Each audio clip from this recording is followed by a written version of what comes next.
제꾸남의 독서 일기. 책을 읽으면 사람이 보입니다. 그리고 책을 읽으면 세상이 보입니다. 범람하는 책들의 홍수 속에서 당신은 어떤 책을 찾으십니까? 안녕하세요. 책을 구워주는 남자 책구남입니다. 오늘은 내 영혼이 따뜻했던 날들 책을 구워드리겠습니다. 잘 구워진 영혼의 빵을 맛있게 드시고 행복한 하루 보내시길 바랍니다. 포리스트 카터 지음, 아름미디어 출판. 읽을수록 정이 드는 책이 있다. 누군가에게 자랑하고 싶은 책이 있다. 그런가 하면 처음엔 흥미롭게 읽었다가 두 번 다시 손에 들고 싶지 않는 책도 있다.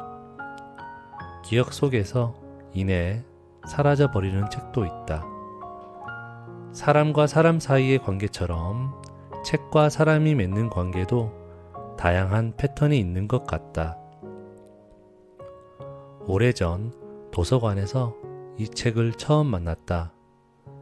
마치 일생에 단 한 번뿐인 사랑처럼 특별하게 만났다. 아직도 그 만남의 감동을 잊지 못한다. 나는 그날 손수건 한 장을 다 적셨다. 독서 중에 그렇게 눈물을 흘려보기는 처음이었다. 결코 얄팍한 감각이나 감정 따위를 자극하는 책은 아니었다. 책의 내용이 슬픈 것도 아니었다. 그런데도 눈물이 자꾸만 솟구쳤다. 이 책은 나의 깊은 내면을 단번에 흔들어 놓았다. 그것은 분명 영혼의 떨림이었다. 이 책은 인디언 캐로키족 소년이 할머니와 산에서 살아가는 이야기이다. 백인들에게 짓밟힌 인디언의 처절한 역사가 군데군데 묻어 있다. 하지만 대자연의 품속에서 오염되지 않는 영혼을 가진 그들은 시를 배운 적 없지만 모두가 시인이었고, 종교를 가진 적 없지만 다들 밝은 영성과 해탈을 이룬 사람들이었다. 그들에게 자연은 어머니였다. 어머니인 자연이 자신들을 지극히 사랑하고 있다는 것을 본능처럼 알았다. 나무와 새와 시냇물, 비와 바람과 산의 말을 알아듣고 함께 대화했다.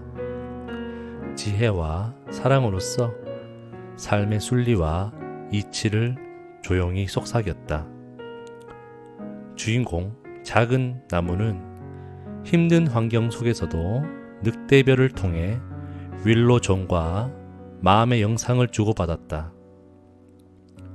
그들은 아무리 멀리 떨어져 있어도 서로의 영혼을 알아보았고 사랑하였고 서로를 위로했다. 이 책의 서문에도 이렇게 적고 있다. 내 영혼이 따뜻했던 날들을 읽은 사람이라면 누구나 언제, 어디서, 어떻게 해서 이 책과 인연을 맺었는지 또렷하게 기억하기 마련이다. 서점에서 발견한 사람이 있는가 하면 텔레비전 북쇼 등을 보고 안 사람도 있을 것이다. 어쨌든 독자들은 이 책과의 첫 만남을 떠올릴 때마다 가슴이 뜨거워질 것이다. 왜냐하면 이 책은 한 번 읽고 나면 결코 이전 상태로 되돌아갈 수 없게 만드는 책이기 때문이다. 이 책을 읽고 난 독자들은 이제 그 이전과 같은 방식으로 세계를 보지 않는다. 맞는 이야기다. 이 책을 읽으며 그렇게 눈물을 쏟고 난 그날 나는 왠지 내 영혼이 정화되었다는 느낌을 받았다. 그날 이후 만나는 사람들에게 나는 이 책을 자랑하였고 선물했다. 책을 읽은 사람들은 그 감동을 다른 사람에게도 전해주었다. 영혼이 따뜻한 사람들이 많아져서 따뜻한 세상이 되면 좋겠다. 수십 번의 윤회 끝에서야 겨우 만나진다던 영혼의 동반자처럼 이 책은 오늘도 나의 가장 가까운 곳에 있다.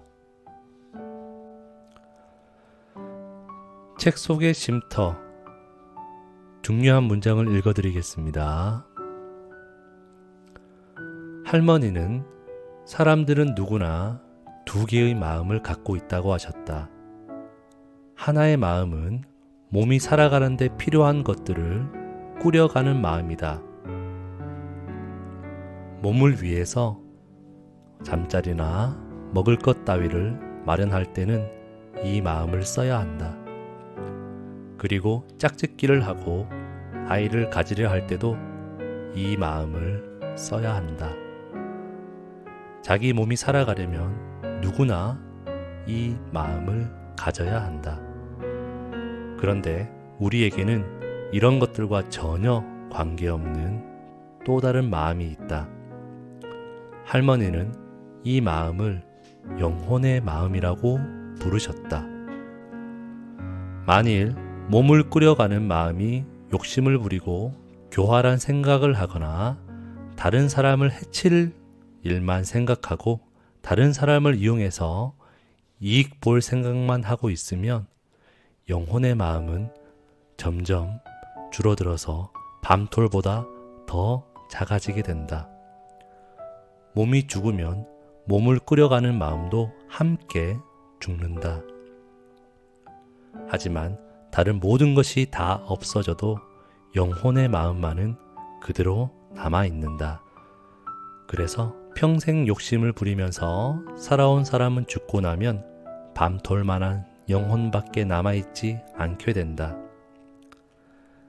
사람은 누구나 다 다시 태어나게 되는데 그런 사람이 다시 세상에 태어날 때에는 밤톨 만한 영혼만을 갖고 태어나게 되어 세상의 어떤 것도 이해할 수 없게 된다.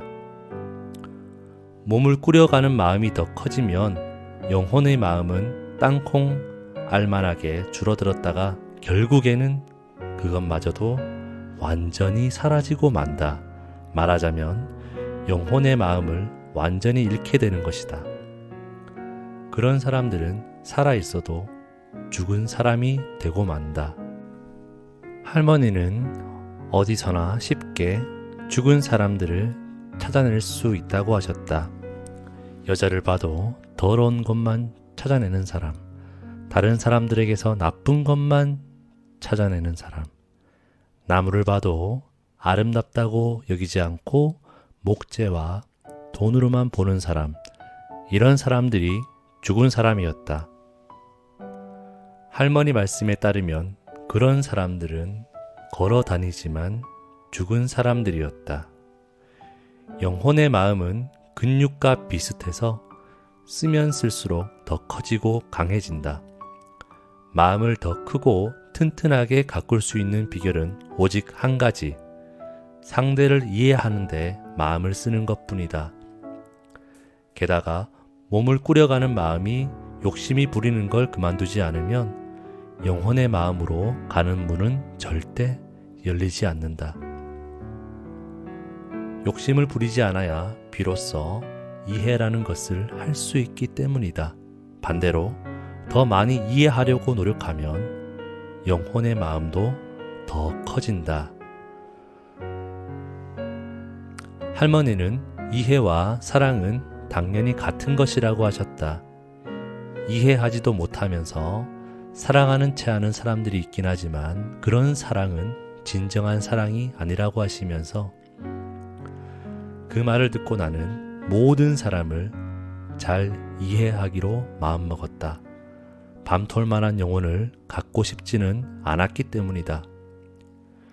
영혼의 마음이 자꾸자꾸 커지고 튼튼해지면 결국에는 지나온 모든 전생의 삶들이 보이고 더 이상 육신의 죽음을 겪지 않는 단계에 도달하게 된다. 할머니는 내 비밀 장소에서 그런 생명의 순환이 어떻게 이루어지는지 지켜볼 수 있을 것이라고 하셨다.